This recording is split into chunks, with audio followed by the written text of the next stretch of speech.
Hello, নমস্কার। আপনারা সবাই কেমন আছেন? আশা করছি খুব ভালো আছেন, সুস্থ আছেন। আমরাও ভালো আছি। তো আজকে আমি আপনাদের সঙ্গে কাঁচা আম দিয়ে ইনস্ট্যান্ট একটা চাটনির রেসিপি শেয়ার করব। আর চাটনিতে থাকবে একদম টক, মিষ্টি, ঝাল ঝাল।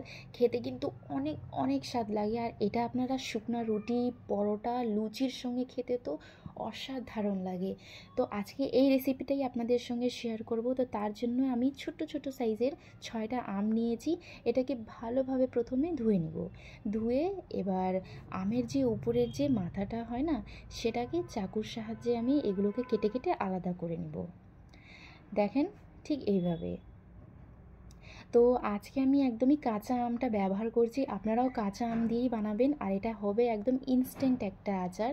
খেতে কিন্তু অনেক অনেক ভালো লাগে। আর আপনারা এই আচারটাকে আরামসে 7 থেকে 8-10 দিন অবধি আপনারা স্টোর করে রাখতে পারেন ফ্রিজে। একদমই খারাপ হবে না। তো দেখেন, আমের কিন্তু উপরের এই অংশটাকে আমি বাদ দিয়ে দিচ্ছি। ঠিক আছে। এবার পটেটো পিলার যেটা হয় সেটা দিয়ে আমি ভালোভাবে আমের উপরে খোসাগুলো ছাড়াই নেব। আপনারা চাইলে চাকু দিয়েও করতে পারেন। তো আমের উপরে খোসাগুলো ভালোভাবে ছাড়াই নিতে হবে। দেখেন, ঠিক এইভাবে। আমার এই রেসিপিটা যদি আপনাদের কাছে ভালো লেগে থাকে, তাহলে আপনারা অবশ্যই কমেন্ট বক্সে আমাকে কমেন্ট করবেন। আর এই রেসিপিটা অবশ্যই ট্রাই করবেন। রেসিপিটা কিন্তু খুব ভালো। আর বাচ্চা থেকে নিয়ে বড়রা সবাই খেতে পারবে আমের এই মিষ্টি আচারটা। আর আমার এই ভিডিওটা আপনারা কে কারা কোথায় থেকে দেখছেন, প্লিজ আমাকে কমেন্ট বক্সে জানাবেন। আমার খুব ভালো লাগবে। আর আমার রেসিপিটা কেমন লাগছে সেটাও আপনারা অবশ্যই জানাবেন। এবার আমি আমের উপরে খোসাগুলো ভালোভাবে ছাড়াই নিব। দেখেন, ঠিক এইভাবে। তো সব আমগুলোর উপরে খোসাগুলো ছাড়ানো হয়ে গেছে। এবার খোসাগুলোকে ফেলে দিই, পরিষ্কার করে নিতে হবে। এবার এই আমগুলোকে আবারও আমি একবার ধুয়ে নিব। মানে একবার ধুয়ে কাটছিলাম, আবার একবার ধুয়ে নিচ্ছি।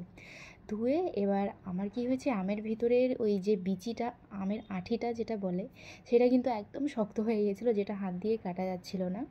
তো এই আমে কিন্তু আঁঠিটাও বাদ দিবেন না। আমের আঁঠিটাও খেতে কিন্তু এতটা স্বাদ লাগে। আমি কিন্তু আজকে এই আঁঠিটাও ফেলবো না, মানে আমের ওই বিচিটা, শক্ত অংশটা ফেলা যাবে না। যেটা নরম থাকে সেটাকে বাদ দিয়ে দিবেন। ঠিক আছে। তো দেখেন, আমি আমটাকে একদম ছোট ছোট পাতলা পাতলা টুকরো টুকরো করে নিচ্ছি। দেখেন, ঠিক এইভাবে। ঠিক আছে। আর আমের ভেতরে যে শক্ত যে আঁঠিটা থাকবে সেটাকে কিন্তু বাদ দেওয়া যাবে না, সেটাও কিন্তু আমি ব্যবহার করব। আর আঁঠির কিন্তু সাইডে সাইডের যে আমগুলো থাকে সেটাও কেটে নেবেন। আর আমের যে বিচিটা সেটাকে ফেলবেন না, সেটাও কিন্তু আচারের মধ্যে আমি দিব। তো দেখেন, আঁঠির কিন্তু দুই সাইডে আমগুলো ছিল, সেটাকে কেটে কেটে বের করে নিচ্ছি। ঠিক এইভাবে। আর আঁঠিগুলো কিন্তু রেখে নিব। তো এইভাবে আমি সব আমগুলোকে কিন্তু কেটে নিয়েছি। আর নরম নরম যে বিচিটা ছিল আমের, সেটা ফেলে দিয়েছি। আর শক্ত আঁঠিটা কিন্তু রেখে দিয়েছি।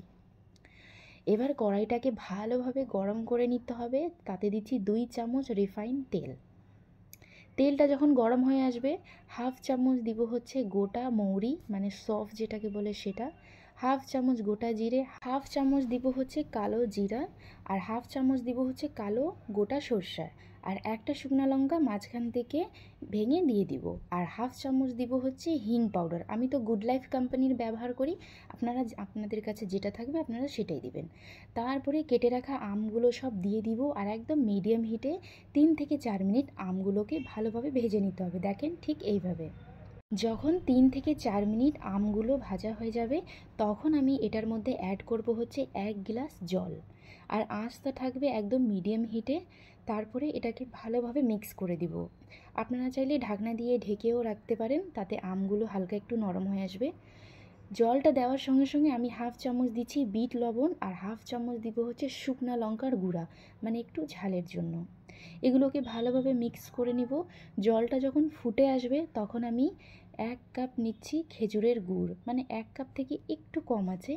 তো 1 কাপ খেজুরের গুড় দিচ্ছি। আপনারা চাইলে আখের গুঁড়ও দিতে পারেন, চিনিও ব্যবহার করতে পারেন, বা গুড় আর চিনি দুটো মিক্স করেও করতে পারেন। তো আমি আজকে খেজুরের গুড় দিয়েই বানাবো। এটা দিয়ে কালারটা খুব সুন্দর আসে। এবার খেজুরের গুড়টা দিয়ে মিডিয়াম হিটে এটাকে ভালোভাবে ফুটাই নিতে হবে। ঠিক আছে। দেখেন, ঠিক এইভাবে। আঁচটা কিন্তু হাই হিটে রাখবেন না। কিছুক্ষণ পরেই দেখবেন আমগুলো কিন্তু নরম হয়ে আসছে। ঠিক আছে।